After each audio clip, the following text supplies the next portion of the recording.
very honored to be before you this morning to talk a little bit about hypertension, and the challenge and the charge today was to talk about the history of hypertension. Initially, we were talking about how women relates to the history of hypertension, but I broadened it. So the title that you see here this morning is Hypertension Through the Ages, but you're going to see that women have played a major role in our approach to hypertension, our diagnosis, treatment, and management of hypertension. And I'll allude to that as we go. One thing that I was reflecting on over the last couple days, while I was sitting through 3 days of a accreditation site visit for one of our medical schools in South Carolina, was I was reflecting on my past, and specifically, of course, regarding hypertension. But more importantly, it came to me that even within my generation, as a physician now, this has been sort of a one-generation disease, hypertension. Even though we're going to go back 2,000 years or even 3,000 years, really it's a one-generation disease. What do I mean by that? I mean by that it's a disease that has, with hypertension, it's always been there. It wasn't new. However, it was within our generation that we've really had the understanding, the comparative effectiveness research, the clinical trials, the pharmacologic and non-pharmacologic armamentarium, and the answers to treat this disease. And now we're seeing the benefits. Think for a moment of other one-generation diseases within our generation. Has there been any diseases that we can come to conclusion and talk about, or at least just mention, that are similar? And I've got a few in my mind. The big one, of course, to me is HIV. It's a one-generation disease. Amazing, isn't it? Peptic ulcer disease. I'm old enough to know the surgical management of peptic ulcer disease. Well, obviously, that's very, very rare. So it struck me that hypertension that's been with us for over 3,000 years in terms of knowing about it or understanding that it exists. It's really a one-generation disease in terms of knowing to treat it, treating it with what, and actually seeing the beneficial outcomes. Let's explore that then for the next 45 minutes. The earliest literature that I could find, and I think many other historians, and by the way, a disclaimer, I'm not a historian, I'm a physician, but the earliest literature, and I think almost everybody, focuses on this one seminal piece of work, believe it or not, from 2600-ish BC, from Chinese literature. And this actually is a real book. It's the Huang Qing Song Wen book, and translated, that is the Yellow Emperor's Classic in Internal Medicine. The Yellow Emperor was the emperor at the time of this province. It's a seminal book in that it noted some very important issues. Number one, talked about blood flow and blood flow as a circulation. There was no directionality to the blood flow. That comes a little bit later, as we're going to see. But it's startling that 3,000-ish years ago, blood flow circulation was discussed. More importantly, the association of salt with hard pulse. And the Yellow Emperor called it hard pulse disease. And in fact, you can see his picture. That's from the book, where someone's taking the Yellow Emperor's pulse. And when the pulse became hard, you became sick. And that was an association. Perhaps that was atherosclerosis. Perhaps that was just a pounding pulse from a hyperdynamic circulation, etc. We don't know. And more importantly, they actually made the first description, or one of the first descriptions, of the association of pulse rate with death and mortality. The faster the pulse, the harder your pulse, the sooner you were going to die. That's amazing. So here we are talking about a one-generational disease, which is only 30-ish, 40 years, and now we're putting a context of 3,000 or 4,000 years upon it. What happened? How did it take such a long, long time from this piece of work to where we are today? Let's explore that. It took a lot of time, took a lot of ingenuity, and it took a lot of evidence-based research. Well, still in the early ages, and here's women now coming on into the picture very prominently from Hippocrates. 400 years BC, Hippocrates described fits in pregnant women. And all of a sudden, these women had fits. Well, what were these fits? They were most certainly seizures. They were described as seizures, but they were called fits. And actually, that's where the name eclampsia comes from. It's Greek specifically for shine forth, but we've sort of modified it, and the modern translation of that now is sudden development. Something suddenly developed. Well, these women started having fits. And Hippocrates noticed they were all pregnant. But he didn't put together the fits, the seizures, of course, eclampsia as a disease, and hypertension as one of its phenomena. But nevertheless, women prominently and early on led the way in pointing to the devastating effects of hypertension, particularly as it relates to pregnancy. Let's now approach down and move to the Middle Ages. There are many seminal events. I just picked a few for brevity.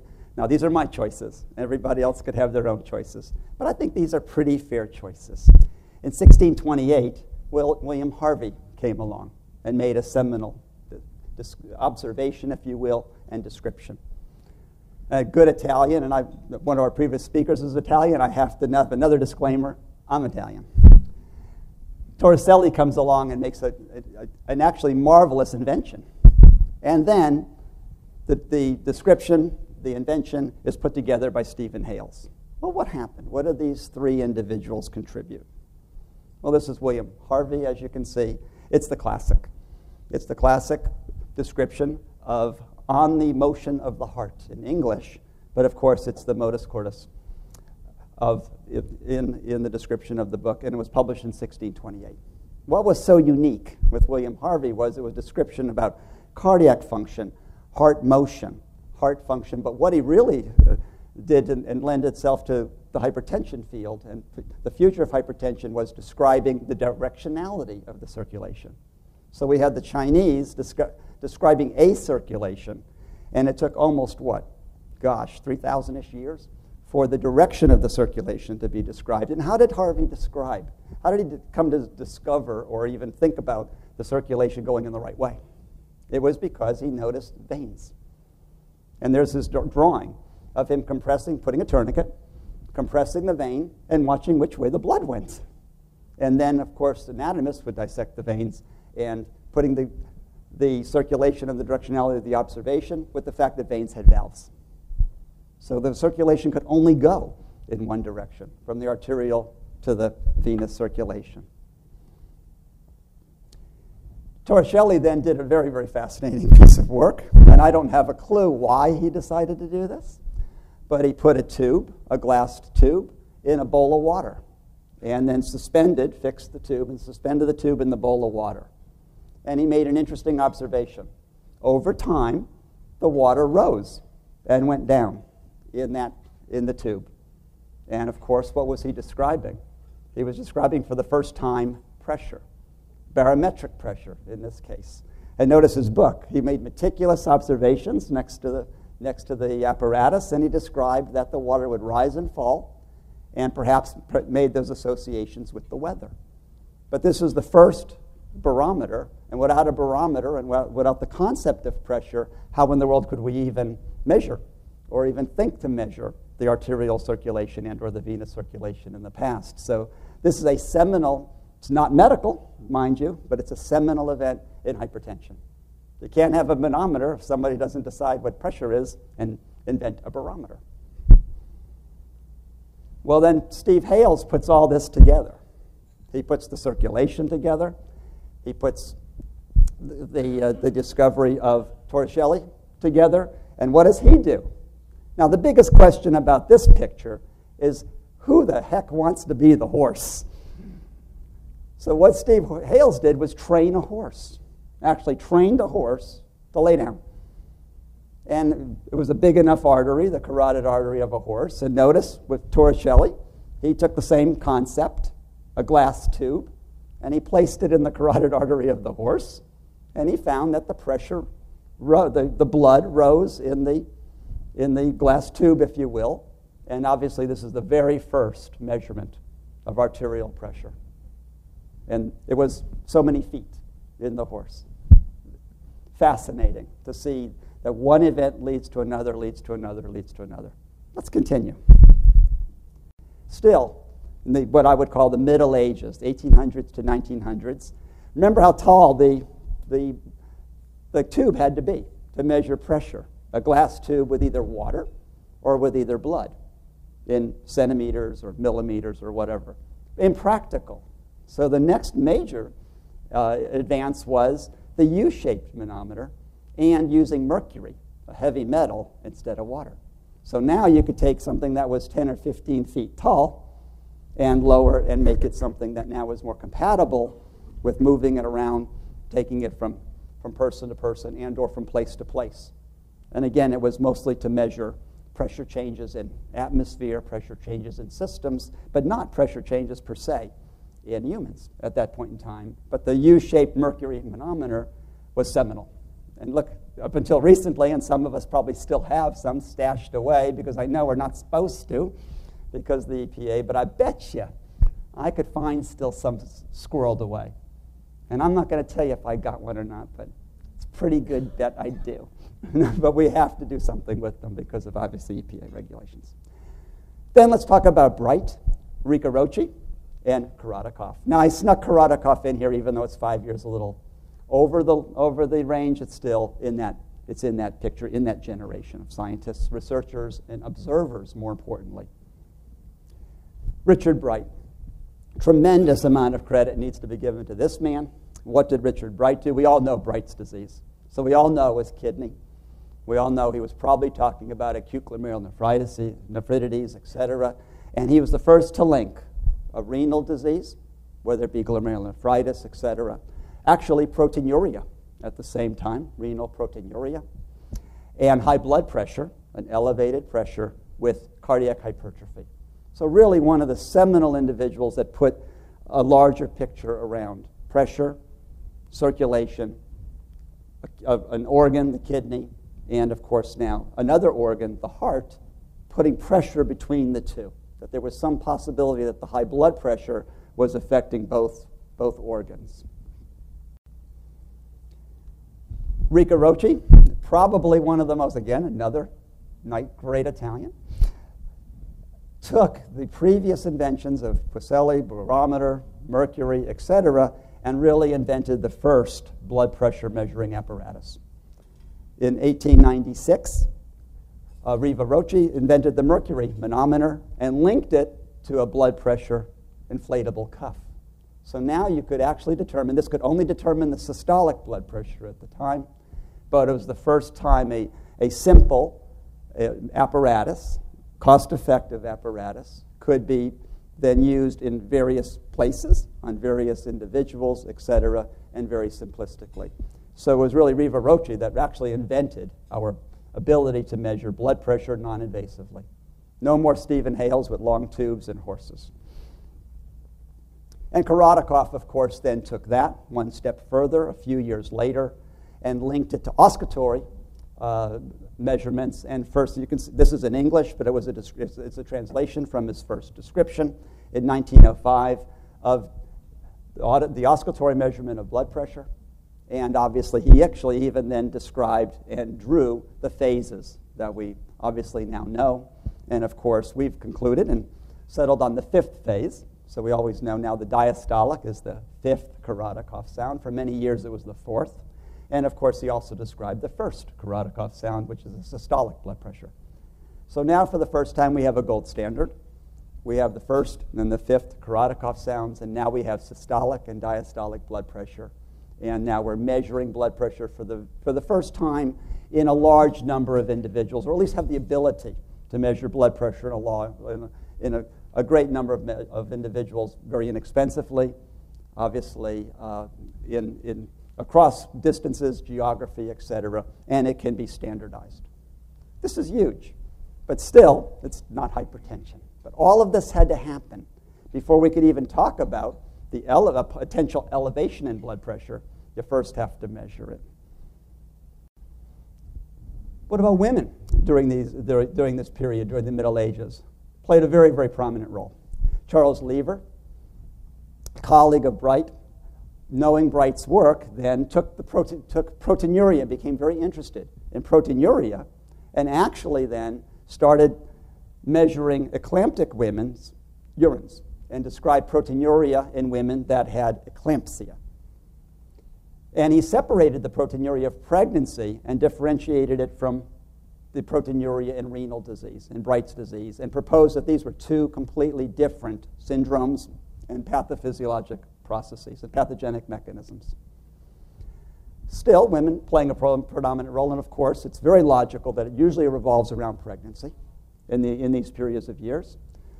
Schmorl actually was the first to find a trophoblastic cell in the lung of a patient with eclampsia. Now we now know that that's probably a normal finding, that trophoblast cells do escape the circulation and can be found in various places. But this is the very first description, and now, of course, we know. And last year we talked about the prominent role that the trophoblasts play, potentially in the pathophysiologic mechanisms of eclampsia and its prevention. And again, this is still pre-1900s.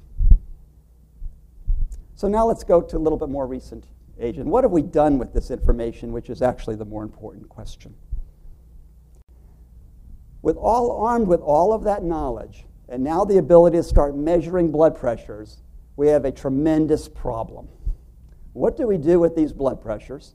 Some of them we know are on one end, a high end of a bell-shaped curve, and some of them we know are on a low end of a bell-shaped curve, but it's still now a normal distribution of blood pressures, barring secondary causes of hypertension. Still talking about predominantly hypertension or blood pressures distributed in the entire population. Well, as you can see, we had a problem. And the problem was, is this a normal finding? Is blood pressure just normally distributed amongst individuals? Does it change through the ages as we age normally for whatever various reasons? And as you can see, some very, very prominent individuals. Paul Dudley White, one of our fathers of cardiology, in 1931 said, and you can read it as well as I can, but it's pretty blunt. Hypertension may be an important compensatory mechanism, which should not be tampered with, even if it were certain that we could control it. So there was no therapy for an elevation in blood pressure anyway. And one of our prominent cardiologists said that it's a normal compensatory mechanism. The English had a much more bold view. Same year, this is the British view from the British Society, saying the greatest danger to a man with a high blood pressure lies in its discovery. If you don't want to know the answer, don't ask the question. Right? I tell my medical students that all the time, because some fool is certain to try to reduce it. So now we have a problem. We have the mechanism, the ability to measure it. We have the distribution of blood pressures, and we don't know what to do with this entity. How often does that happen? Right? And we have two, across the pond, if you will, agencies, individuals, societies saying, no, it's probably a normal compensatory mechanism. Remember that. Women still in the early 90s. It's very interesting to me that I believe, there probably one sooner. I don't want to say that I can't find a sooner one, but I thought it was a very, very early publication by Gutman, a book totally devoted to the study of high blood pressure in women from an endocrinologic point of view. That's very interesting because we didn't know what to do with the women with high blood pressure, et cetera, but we were already describing high blood pressure in women and the possibility that it was an endocrine or an endocrinologic association, even in 1921. Remember, the last slide was 1931, regarding still the controversy of, well, what do you do with these elevation in blood pressures? Of course, Harvey Cushing came along and described, again in women first, hypertension, acne, and amenorrhea. And we now know what that led to. And more importantly, and more interesting to me, that Irving Page, a prominent early hypertensionologist, if you will, described a group of women with paroxysmal hypertension, flushing, sweating, and tachycardia. So two very prominent endocrinologic secondary causes of hypertension: pheochromocytoma, Cushing syndrome. Probably even, some of these women probably could have been a mixture of our previous lecture in terms of polycystic ovarian disease, et cetera, was described in women. Only later to be found also to be true, except for polycystic ovarian disease. And if anybody can tell me that in the mail, I'd like to talk to you because we could make a lot of money. But prominently was described in women first, men only came second. Let's look at the life insurance company and how they might have shown at least some light on the controversy of what to do with these elevated blood pressures, or even if they were normal or they were deleterious. John Fisher, a remarkable man, worked for the insurance company his entire life. He was a physician. And in 1905, the year Korotkov described Korotkov sounds, started measuring blood pressures and requiring them as a requirement in all initial physicals of individuals that applied for insurance for Northwestern Mutual Life. Pretty interesting, right? Talk about translational medicine. It took like minutes. And remember, Korotkov was in Russia. All right, in 1910, taking all these blood pressures, he publishes the first actuarial data showing that there's a high mortality in hypertensives in the individuals he's only following for 5 years. And Northwestern Mutual Life starts discontinuing to issue insurance for patients with systolics greater than 170. This is 21 years before even Paul Dudley White and others said, oh, we don't know what this is, this is bad or good. It's probably good. Oh, come on, right? In 1920, all life insurance companies established asymptomatic hypertensives as high-risk individuals and then started charging more for their life insurance. Amazing. And this culminated with this slide. I've shown this before over the last couple of years because I think it's so important. This is 1983. This is the actuarial data from the life insurance agencies that was available actually many, many years before, showing the association with excess risk based on your diastolic blood pressure. So if you look at the y-axis, 100 is normal. You have an observed risk and an expected risk, and you break even. But anything higher than that, the insurance company obviously, you're having a morbidity or a mortality that's greater, and they have to know that so they can set their rates. Anything below that, notice that for diastolic blood pressure, after a diastolic blood pressure of 83, it actually goes below 100 a little bit. So you actually have less morbidity. So what the life insurance companies do is whatever the disease is, if it's cancer or if it's whatever, this is blood pressure, at where you cross 100, if you're to the right of that and you have a higher, they charge you more. But if you're lower than that, they don't give you any money back. Is there anything that's similar to that in terms of our normal life? Think about Las Vegas. Think about the roulette wheel. There's 36 numbers on a roulette wheel, and the casino sets the odds at 1 to 36. If you want to put a number on 7, they'll give you right smack odds. They'll give you 1 to 36. So how could the casino make any money? They just break even over time. Well, there's 2 other numbers on the roulette wheel. It's 0 and 00. You're going to hit them 2 out of 36, 38 times. But they don't give you any money back. That's their take. Well, this is the insurance company's 0 and 00. That's their take. That's how they make money. They don't cheat you if you got the disease. You're paying for it. What they do, though, is if you're better and lower, they don't give you your money back. So anyway, the insurance companies knew what academia was trying to decide long before. That's the point. And now we know that. We know that now because of evidence-based medicine, population studies out of academia as recently as the year 2002, that your diastolic blood pressure and your systolic blood pressure exponentially increases your risk. But it doesn't start with that magic 140 over 90 that we call hypertension. It actually starts at 115 over 75, right where the life insurance companies had it, even about 30, 40 years ahead. It's a good thing, though. We caught up. Another prominent study now in the 1950s, but was conducted during the 1930s, 40s, and 50s, was this study of Dr. Pereira, a single-authored paper. Dr. Pereira was a pathologist. So while this debate was going on in the 30s and 40s, is higher blood pressures compensatory and normal, or are they deleterious? Dr. Pereira started observing individuals that died that had hypertension. And he noted in this cohort of 500 untreated hypertensives that 2 things.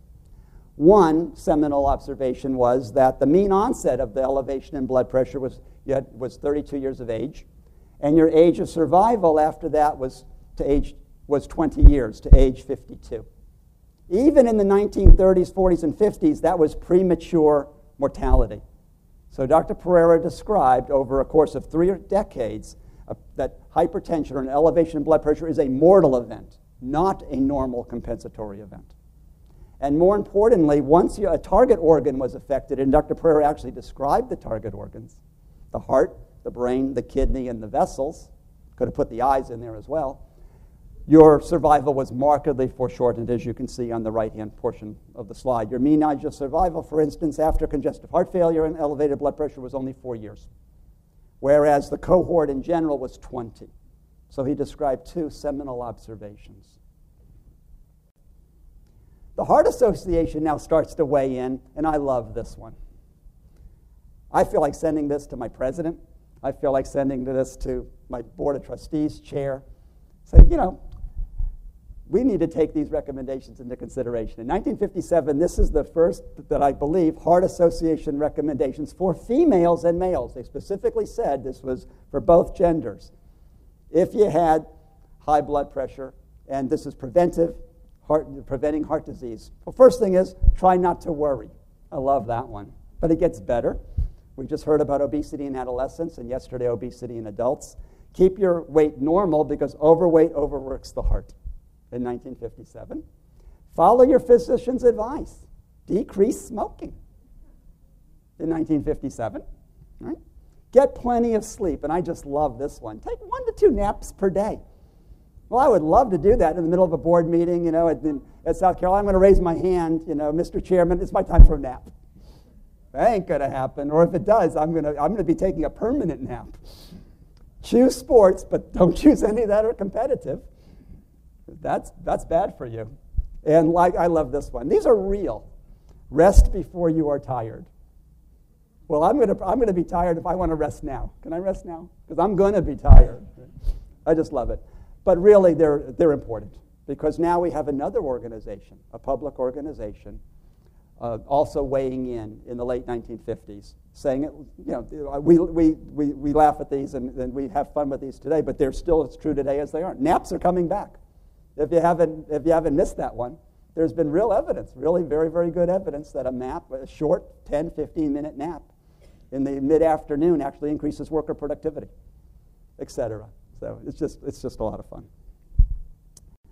And obviously we knew now from the Framingham study, moving forward, that those risk factors, whether it be smoking, left ventricular hypertrophy, blood pressure elevation, diabetes, cholesterol manifestations, are all exponentially an accelerated risk factorial pool, if you will, for individuals with mild hypertension. So now we have the evidence-based medicine. We still haven't done anything with it yet. We're going to get to that. SALT. We talked about in the last lecture non-pharmacologic management and approaches to obesity, particularly adolescents. SALT has a very, very long history. In the first description, as we talked about our very first slide from our Chinese literature, that salt was associated with a hard pulse. So we've known an association. Sodium restriction was first actually advocated, at least in this country, that I can find in 1904. That's reasonable. The rice diet then became popular. It was really basically a nil sodium or extraordinarily sodium reduced diet. It had other attributes to it, but predominantly sodium restriction by one of our southern institutions at Duke, etc. However, even to this day, in 2011, and I know this statement's going to be controversial, but if we have time, I can explain it, that general recommendations regarding sodium or salt restriction are still debated. As recently as just a short while ago, prominent paper came out that said at least in some sect of the population, sodium restriction actually could be deleterious. That doesn't mean we shouldn't be advocating sodium moderation. Of course we should. And not only just for hypertension, for many, many etiologies. But it's still amazing to me that we still haven't resolved this issue with any real granularity, if you will, pardon the pun. And this is not the bath salts. This is salt, table salt. We do know from the hypertension literature and others that taking a non-pharmacologic approach to an elevated blood pressure will indeed be successful in general, whether it's weight reduction, the DASH diet. We heard about the DASH diet earlier. We in hypertension are very proud of that diet since that was our recommendation from the Council of High Blood Pressure Research and actually did the DASH study, which showed that the DASH diet significantly reduces blood pressure. And there's the data, as you can see it. Dietary sodium reduction, not restriction, reduction, physical activity augmentation, and moderation of alcohol. So we do now know that these things are effective, and they are good public health policy for the country, and individuals can take more advantage of it or less depending on their physiologic balance, whether they're renin status, if you will, if they're low renin or high renin, et cetera, if they're young or they're old, and we can talk about that at greater length, if you will. Let's turn to pharmacologic therapy, and this is where I really made the statement this is a generational disease, if you will, because it's really been the approach to the wherewithal that we need to treat it, number one, and the data that supports that, and then how to treat it, and to treat it with safe and efficacious modalities, including non-pharmacologic modalities. The pharmacologic therapy goes back a long way. Even though it's not pharmacologic, it's certainly, I would call it pathologic. Bloodletting was prominent for thousands of years before in the treatment of the heart and pulse, if you will. Thought if you just decreased the pressure in the blood system, you'll improve the individual. Of course, that's not true. But really, in the 1940s, pharmacologic agents started to become available. Sodium thiocyanate was available in 1900, and that was obviously a precursor to sodium nitroprusside. Who knew that it was an endothelial, relaxing factor, et cetera, and such a potent agent, therapeutic agent, but very, very difficult to administer. And there was no evidence to give it. In the 40s, hexamethonium, hydralazine, and reserpine came into, at least were discovered, invented, and again, didn't have the data to show whether we should administer these agents or not. The big breakthrough really came through, in terms of pharmacological therapy, really came with chlorothiazide, Diaryl, if you will. The Merck Sharp and Dome team, not to give credit to, but credit where credit is due, won the Lasker Prize, which is the prize right under the Nobel Prize for the discovery of Diaryl. The Boston University Hypertension Group and others around the country picked up on Diaryl and actually started using it not only in congestive heart failure, because actually Diaryl was the hypothesis on Diaryl was to replace mercurials. And some of us remember mercurial rounds, where you'd go into the homes and give mercurials IM 3 times a week for congestive heart failure as diuretics. Well, Diaryl and chlorothiazide then became the first orally active daily diuretic. And then, of course, individuals investigated for its blood pressure lowering effects, and the story's well known. And it became obviously the first true, safe, efficacious, reasonably well tolerated agent to lower blood pressure. Still don't know that would work or that would help or be worse, but we had an agent. Dr. Black won both the Lasker and the Nobel Prize for discovering beta blockers. And one of the first uses of beta blockers, actually, and first interventions with beta blockers was in elevations in blood pressure. Also, in parallel angina, et cetera. But really, the prominent role really was in hypertension, early on. And now to the present, then came central sympatholytics, the aldemets, if you will, clonidines, guanabenzas, and now to the more recent ages, calcium channel blockers, renin-angiotensin inhibition, and we have various mechanisms to block the calcium channel, and we have various different places to block the renin-angiotensin system, and we now know where we are today. I was very fortunate to be trained at Boston University with the group that I've been describing and others, and obviously that group was really on the forefront of renin-angiotensin inhibition, discovering ACE inhibition with our SQUIB colleagues, as well as also, of course, then administering it to individuals with hypertension, and then the first to administer it to individuals, of course, this is captopril, to patients with congestive heart failure. And when you have that experience and you watch the next 25 or 30 years unfold, you just go, wow, this has just been a wonderful, wonderful career. So now we can measure it. Now we know that it possibly could be harmful, not a compensatory mechanism. And now we have some agents that possibly could lower the blood pressure relatively easily. But we still don't know whether it's going to do any good or do more harm. And here's now translational research, comparative effectiveness research in the 1960s. The VA played an extraordinary role in our history of hypertension. We had these returning veterans post-World War II and post-Korean War coming back. And some of these veterans, they're all males, of course, as you might expect in that era, started to die. And they started to die quite fulminantly from various terrible sundry events. Pereira's target organs: heart attacks, congestive heart failure, arrhythmias, stroke, and kidney disease, and malignant hypertension, blood pressures that went through the roof.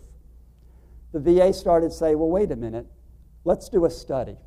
Let's convene all the VAs together. We don't need very many of them, as you're going to see in the first study. And let's see whether lowering the blood pressure might be of any benefit, because it still could be harmful. And they started enrolling 150 veterans. That's all it took. As you can see, 70-ish were treated with placebo, because we didn't know whether it was going to be harmful or not. And 70 were treated with antihypertensive drugs, reserpine, hydralazine, and diaryl was the therapy. And it was for patients with diastolics of 115 to 130. Because if there was going to be a benefit, and we're still arguing, perhaps it would be the highest blood pressures that would benefit the most. Or if there were going to be one, those should be the ones that would benefit. That was the hypothesis. But remember, there are plenty of individuals still saying, don't lower the blood pressure. It's a compensatory mechanism to protect the blood vessels, particularly the cerebral circulation. Well, look what happened. It only took 140-ish or 150 veterans. And you don't notice there's no p-values. There's no asterisks on this. When something's obvious, you don't need statistics. If there's statistics, worry about it. Why do they have to measure, I don't really mean that. However, this is one where you don't need any statistics. Look at what happened to the individuals that were treated with placebo, and look what happened to the individuals that were treated with antihypertensive drugs, and case closed. We now had the very first study that showed that treating severe hypertensives has absolute, dramatic, and very immediate benefit, as you can see.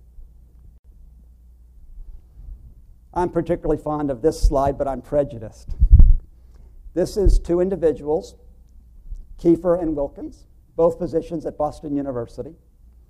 And notice they have a chart that they're pointing to, or they're right there. And they actually signed the chart. And actually, this chart, this was the original description of a concept, if you will. And they're actually giving it to Aram Chobanian, who was the head of the Cardiovascular Institute, the Whitaker Institute at the time, where I trained subsequently with Dr. Chobanian and Dr. Gavris. What is that? That's not important. What's important is, look at that. What is this? What's this concept that was probably in the late 1950s? It's step care therapy for hypertension. It starts with, and I'm going to have to look, reserpine.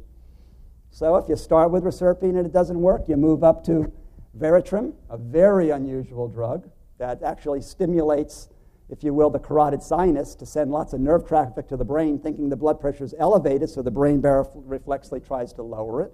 And if that doesn't work, you go to hydralazine, a vasodilator. And if all else fails, you use guanethidine, a ganglionic blocker on the top of the scale. It's not so important what the agents were. What's really important is it was the first conceptualization of the approach to the hypertension patient, which pretty much, at least we use the concepts of this approach still today. We've changed it. We've modified it. We've changed the medications. We've changed, sometimes we can start 2 drugs at once, that you don't always have to start with one drug or another. And we've also got some data, as I'm going to show you, on which 2 drugs may be better than other 2 drugs. But it's the concept. What a wonderful picture. And that led to this trial, the HDFP trial, which compared in mild hypertensives now, mild to moderate hypertensives, not the severe ones of the VA study, in the 70s, step care therapy, that approach, versus intensive step care therapy in the university setting where you were required to use it versus what was usually practiced, which is the referred care patients in the communities. And the hypothesis is that if you referred to the specialized centers and they used step care, they would lower the blood pressure greater than the physicians practicing in the community, which were following their own policies, wisdom, and art of medicine, which was still very, very good at the time. Thank goodness it worked, because there was a blood pressure differentiation between the 2 groups. The step care patients had lower blood pressures than the referred care patients. And this was the very first large-scale clinical trial which showed we should treat blood pressures of 140 over 90 and greater. As you can see, from red to gray, the step care intensively treated patients, at least intensively treated at that time, had decreased deaths, cardiovascular disease, strokes, acute MI, and ischemic heart disease related events. And this is the study that really changed our paradigm to start treating blood pressures of 140/90 or greater in both men and women, since they were both included in the HDFP trial. The Framingham study now has shown us that the life insurance companies are absolutely correct, even in the early 1990s, but in the year 2000, that there's no normal blood pressure. Blood pressure is a continuum, and you can see that now. These are patients that are under 140/90, put in the normal range, high normal range, 130 to 140 or 85 to 90, normal, 120/80s, and optimal, 115/75. And this is the data that now we put into our last JNC 7. And I don't know if it's going to be continued and or modified in JNC 8. They're convening right now as we speak. But again, both women and men, story's the same. There is no gender difference. There's just the fold difference because, of course, males have higher cardiovascular disease rate, at least premenopausal, than females. That's the only reason the numbers are different. And now we know what our diastolic goal should be.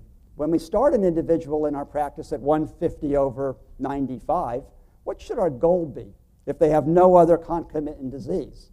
The HOT trial, again recently published, demonstrated to us that the goal blood pressure, at least in the aggregate, ought to be a diastolic blood pressure of 83.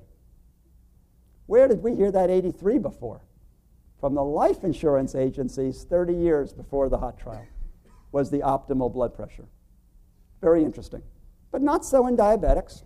If you're diabetic, perhaps we could do a little bit better than that if we lowered a little bit more. And this was down into 80, the diastolic blood pressure of 80, and there was still increasing benefit in the diabetic cohort. But not so fast. More is not always better. This is the ACCORD trial, which had two major arms. One was in tight diabetic control, as Dr. Piziak has taught us over the number of years, as well as tight blood pressure control, which is what we discussed actually as recently as last year. We went over the ACCORD trial. And the trial was to look at really aggressively lowering the blood pressure in high-risk type 2 diabetics. Would it make a difference? Would they even be better? And of course, you have standard care, and then you have intensive care.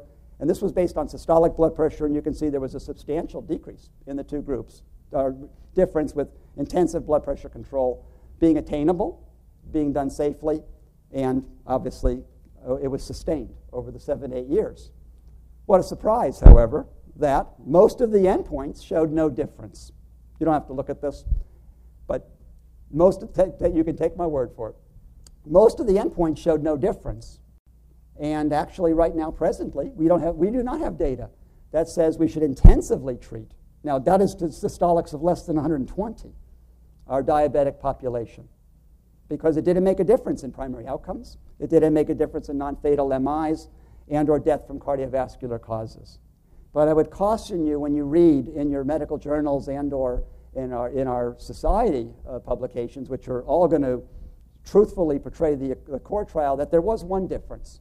The intensively treated diabetics did have a significant reduction in stroke.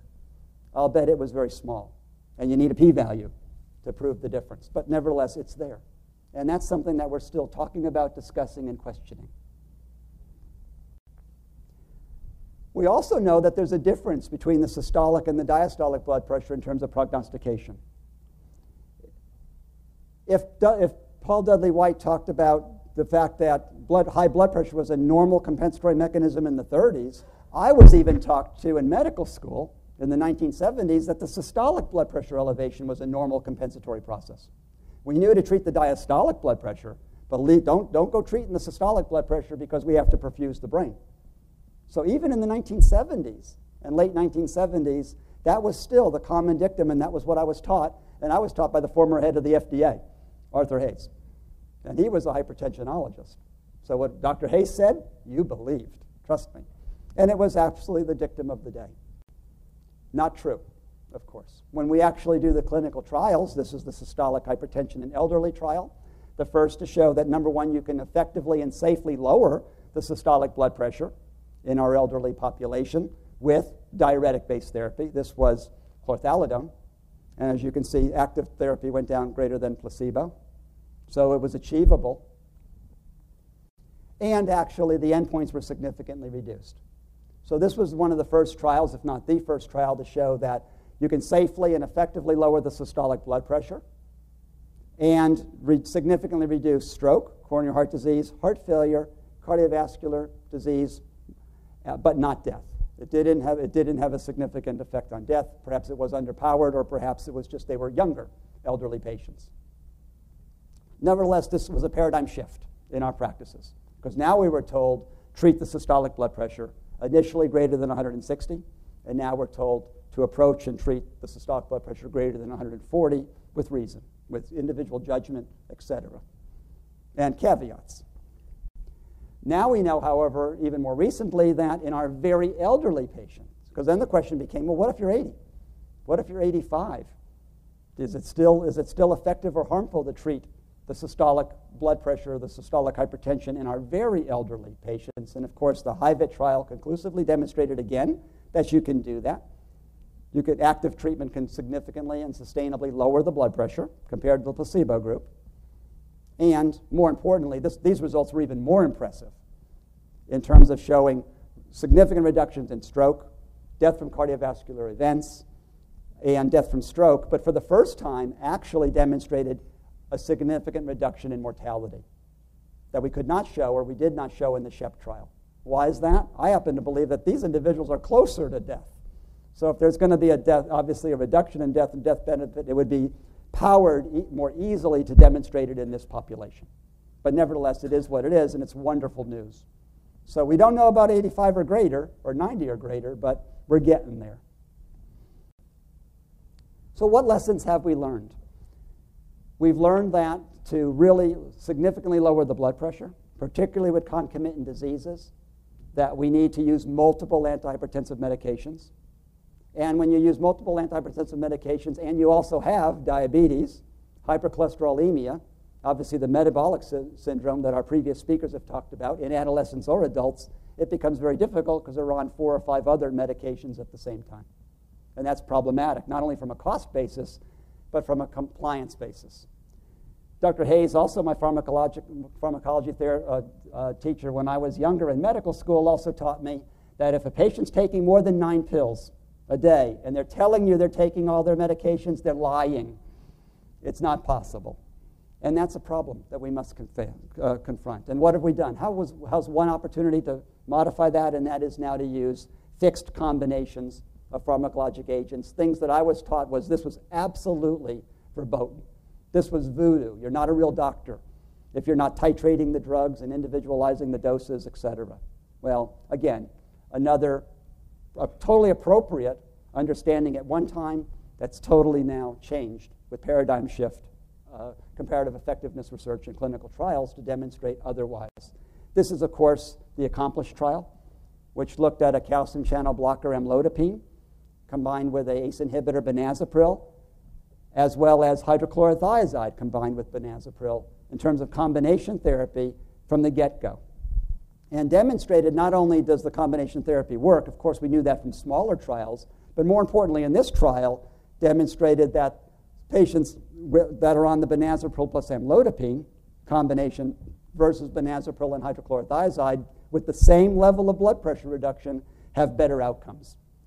So this study deserves some attention because it's the first to show us that combination therapy that block perhaps different systems within the pathophysiology of hypertension or the individual's pathophysiology or genetic background may have therapeutic benefit independent of blood pressure reduction. And I think you're going to see some strong recommendations come across that an ACE inhibitor and a calcium channel blocker combination perhaps may be preferred. I already know that there's already position statements from the American Society of Hypertension saying that that's a preferred combination, and the NICE recommendations just recommended the same. I don't know whether that's going to carry through the JNC8 or not, but I'm going to bet probably. So we've come full circle. We now know that an elevated blood pressure is in fact deleterious. It's not compensatory. We actually know that the pathophysiology of an elevation of blood pressure is not simply the pressure's elevated, it's a load on the organs, and the organs die, and then the patient dies. We now know that it's far more complicated, that there's endothelial dysfunction on top of vascular dysfunction, which leads to an elevated blood pressure. which indirectly can lead to target organ damage independent of blood pressure or via the blood pressure.